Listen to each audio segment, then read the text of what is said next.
Well, I'm joined with former Chief of Staff, Mark Meadows.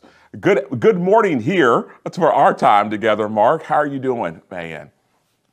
I'm doing well. It's great to be with you, and thank you for just allowing me a little bit of time to share on the personal side of who I am, and God bless you for that. Well, I got to tell you, as someone who's also from Florida to another Floridian, it's good to be here with you. Well, hey, you've written this book, Mark, and I got to ask you, what did you learn about you in this process, man?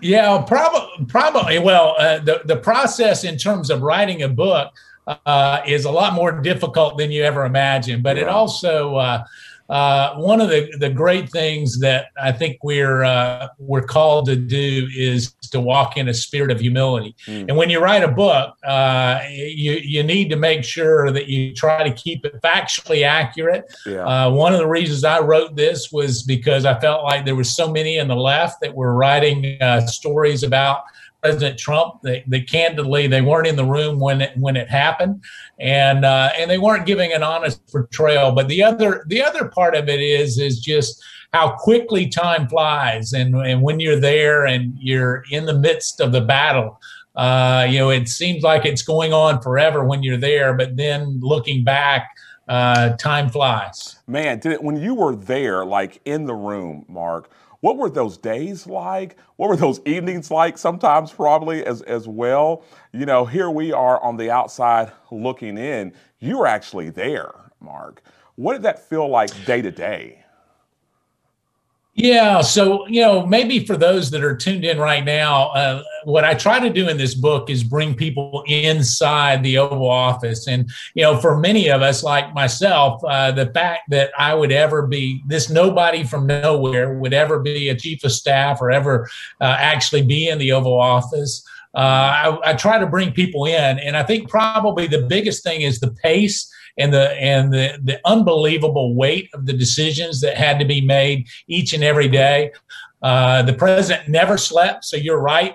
It would be oftentimes late in the evening. I tried to not go home until he went up to the residence, which was 8 or 9 o'clock in the evening.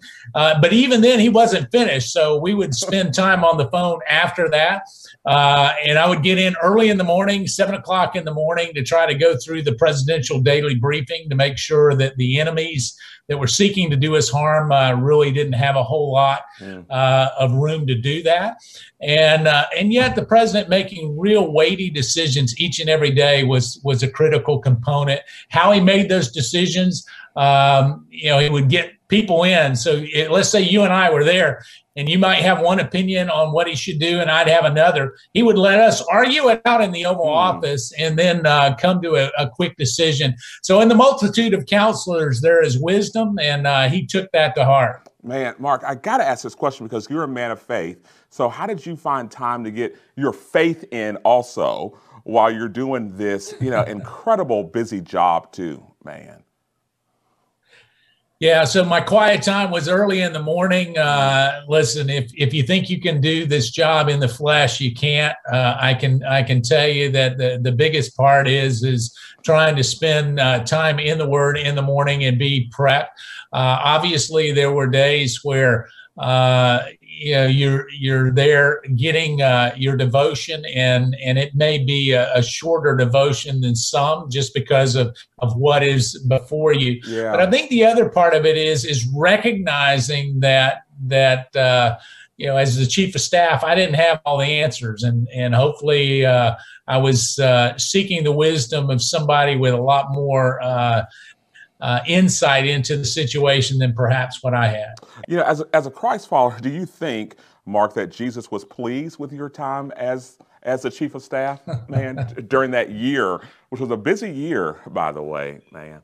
Yeah, it was a busy year. Obviously, when we look at our Heavenly Father, it is all about honoring Him. Yeah. And when you do your best to honor Him, He covers over your mistakes. And the one thing that I've learned is that you're never going to have all the right answers. You're never going to have all the right decisions. And yet, at the same time, if you confess that, the good part of that is hopefully the information I was giving the President of the United States was something that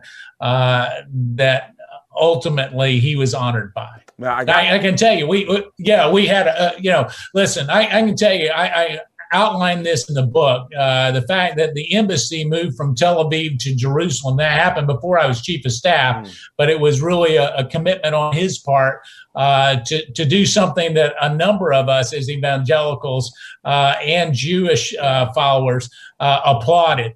And he was willing to do that, perhaps the most pro-life president that we've ever had. And that's saying something, because when he ran as a candidate, that was a question mark.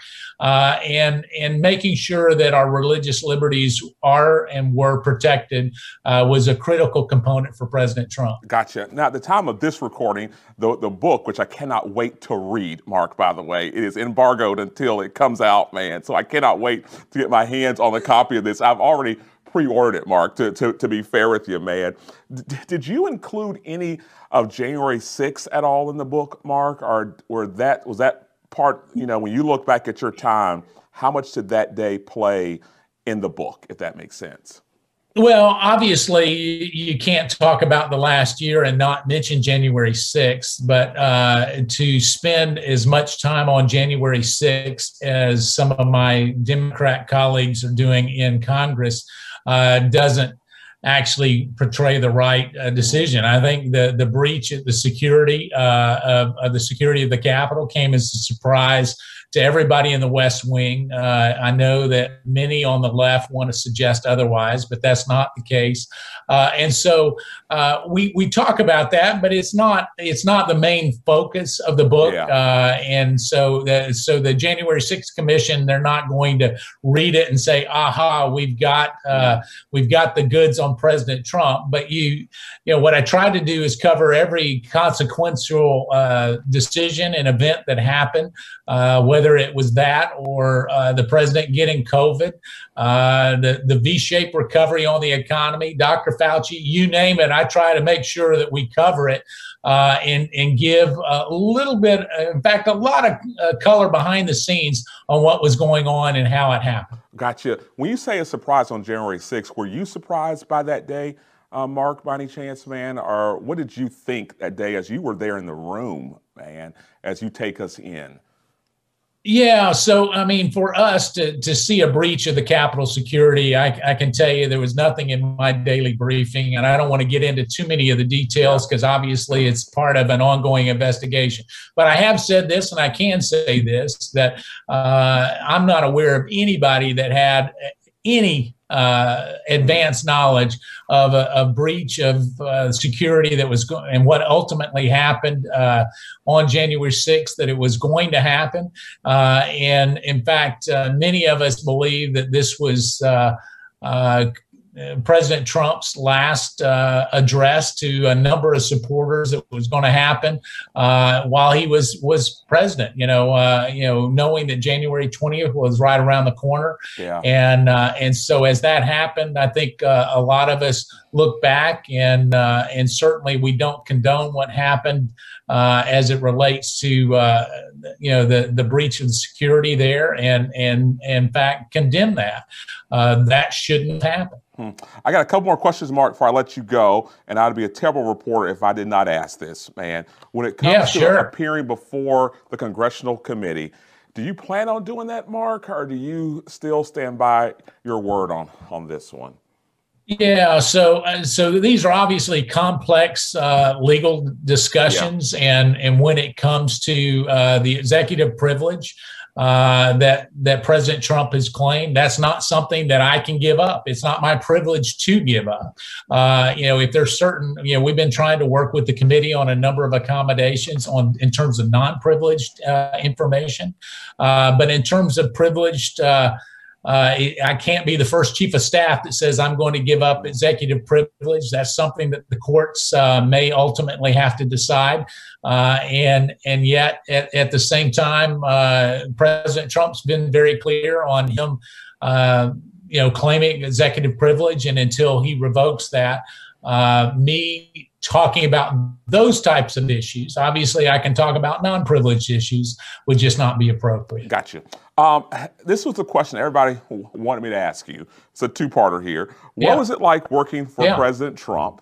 And the other part, two-parter here is, do you think he will run in 2024? And there are a lot of folks, obviously, Mark, who would go, man, they want to see that, obviously. Then, of course, you have folks on the other side who would go, we don't want to see that, obviously. So it's one of those two-parter questions there, man. Yeah, so I'll give you the two-part.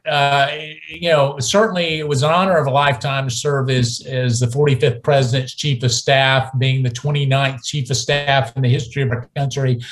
It was the hardest job I've ever done. He would call at all hours of the morning and night. Mainly because he didn't sleep much, meant that I didn't sleep much. I bet. And he was all about trying to get things done and making sure that they get done. Do I believe that he'll run again? Now, I want to make sure I'm clear with this. I don't work for the president still, so I don't speak on his behalf. I do talk to him a lot. I believe he's going to run. He's obviously putting together a team that will address that. And so for those that are cheering on the fact that they want him to run again and that are tuned in, they'll be happy. For those that don't want him to run again, I think that they'll be disappointed. So you think he's going to run again? That's interesting, Mark. I do. Man. I do. And if he does run again, if he calls you to come back again, Mark, would you want to do it again? That's the other. Obviously, serving our country is a great honor, and serving him. So prayerfully, I would, I'd be honored if he would ask again. And yet at the same time, knowing that it's the hardest job that I have, I would want to make sure that he's got the best people around him. So it's more than just being chief of staff. It's making sure that the people that he hires are actually the ones that are going to get the job done for him. And so if I can assist with that, I'm more than happy to do that. Well, I'm going to use your words on this one. Because you were in the room and you've got this book coming out, Mark, when you hit send to the publishers, did you feel like you said everything that you wanted to say in the book, man? Yeah, I felt like that I said everything that I needed to say and give the reader a little bit of a taste of what it's like to work in the West Wing, to understand President Trump, and hopefully at the end of the day, the people that purchase this will be able to say, oh, I didn't know that. In fact, there will be some stories in there that they didn't know, but it's been a pleasure to be with you. God bless you. Thanks for being a man of faith and continuing to pray for our country. And I'd ask all those that are tuned in to continue to do that even now. Mark, thank you so much for your time. I wish you well on this book tour, and thank you so much for your time. Hope you have a great day. God bless. Take care. Thank you, Mark.